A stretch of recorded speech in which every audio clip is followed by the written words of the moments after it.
Joe Zarzaur here with Dr. Malone for another installment of Zarzaur Law TV. Dr. Malone provides our clients invaluable resources in the form of his expertise, obviously, because he's a physician.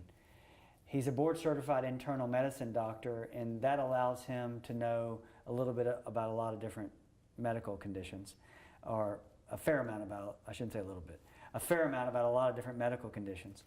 One of the things that we see more and more in car wrecks are these things called TBIs, traumatic brain injuries.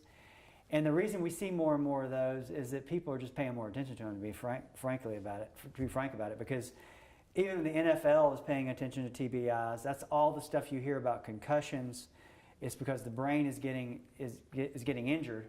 And when you have a sudden impact or a sudden deceleration in a car, you have the same problem because your brain is floating on fluid and the skull is not so fluid, and so the brain hits up against your skull if it's floating, right, and your body comes to a stop. Well, the skull stops and then your brain stops, and it can leave a mark, and that mark can sometimes be permanent, which causes a permanent traumatic brain injury, TBI, or most of the time, fortunately, it's a transient or a temporary traumatic brain injury.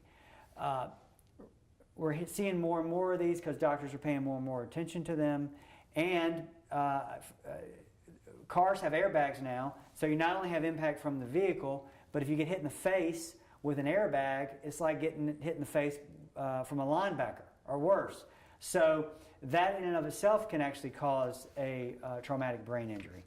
I'm sure Dr. Malone has seen these in many of our clients, but today we're going to actually talk about the long-term effects of traumatic brain injury. Is that right, Evan? Yeah. So talk to us a little bit about what you've recently read in regards to traumatic brain injuries. So what Joe described is a pretty good synopsis of what he sees day in and day out. And what is exciting, I guess, as far as new useful information is you see all this stuff in the news about, oh yeah, all these football players, as you referred to, who end up with dementia. And a lot of those come across as an anecdote here, an anecdote there. But in Denmark, there was a study done recently with nearly 3 million case studies where they looked at, over time, the risk of developing dementia following traumatic brain injury. And they corrected for other causes of dementia, like Alzheimer's and things like that. So on the whole, traumatic brain injury incident has a 24% increased risk of developing dementia over time. And is that just one initial injury, or? Well, and so they said one minor TBI, which would be like your concussions that you hear most people have, just where they weren't out cold, they weren't in a coma, nothing like that, 17%. Wow. And then as you get more severe, it gets up to 35%. And then they state that the younger that you have your TBI, the higher risk that you have of getting dementia by the age of 50.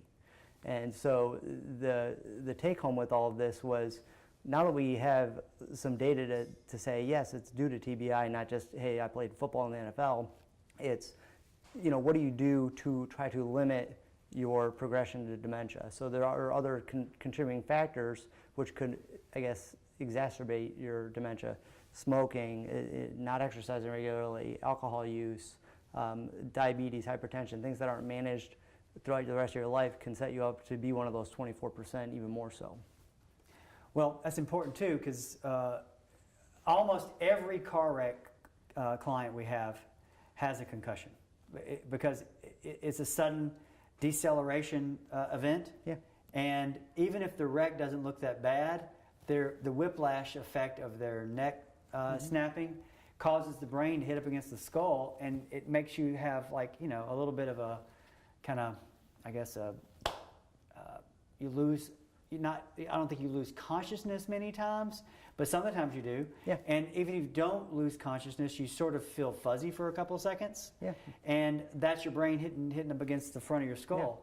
Yeah. And I think what Dr. Malone is saying, it's really important that you get that checked out. And fortunately, I think this research is that most of those injuries are transient. Most of them are transient, and also I want to mention that this means that 75% of the people aren't ending up with dementia because of this. But still, it put a number on it, which 25% is a big number. Yep. So it means, when you do have that, you need to make sure you seek the appropriate care for your TBI, make sure that you're managed appropriately for any things, short-term sequelae, because if it goes unmanaged, then your chances of having the dementia 20 years from now are much worse. And high school athletics are getting ready to start up. High school football, young kids, you heard what he said about the study. The study said the younger you are, the more likely you're going to have future issues if you don't pay attention to them and heed their warnings. So all that kids playing high school, little league, whatever, football, if they get their clock rung, so to speak, one time, there is probably a greater chance, or likely a greater chance, they're going to have issues in the future. And I know that from experience in dealing with clients, that many doctors, if you have multiple instances of concussion injury or TBI as a young person in athletics, they're telling the parents, look, you do this at your own risk, because you get one or two or three of those, and you're looking at permanent brain damage. Yeah, and now that you mentioned that, there are some numbers in the study where they said that repeat offenders, so to speak, 2 or 3 TBIs, up to like 60 or 70% risk of dementia. So it just goes up with more TBIs. Yeah. And when you consider like less than 1% of athletes in high school football will actually make it to the NFL, it's probably better to do something else if you have that history. So, and this is coming from 2 football guys. Both of us love football. We're not anti-football in any way. So, but we're pro-brain, right? Yeah. Okay. You can find us on the web at zarzaurlaw.com. 855-HIRE-JOE if you have any questions about car wrecks and traumatic brain injuries or any kind of car wreck. Thanks for tuning in.